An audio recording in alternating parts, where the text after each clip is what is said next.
சத்தியம் சொல்லுகின்றேன், பொய் புகழேன். நன்றாக புரிந்து கொள்ளுங்கள்.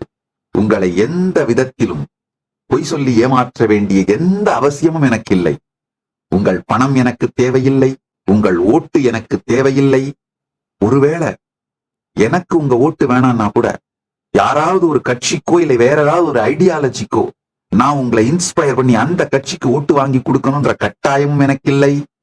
இல்ல ஒரு ideology, left wing, right wing, middle wing, ஏதோ ஒரு ஐடியாலஜியை ப்ரமோட் பண்ணணும் அப்படிங்கிற கட்டாயமும் எனக்கு இல்லை, தேவையும் இல்லை. எதுவுமே எனக்கு தேவையில்லை.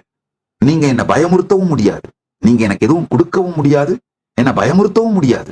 நான் பேசுறதுக்கான ஒரே காரணம் பரம சத்தியத்தை உள்ளது உள்ளபடி உலகத்திற்கு சொல்லிவிட வேண்டும்ங்கிறதுக்காக தான். அதனாலதான் சொல்றேன் கேளுங்க.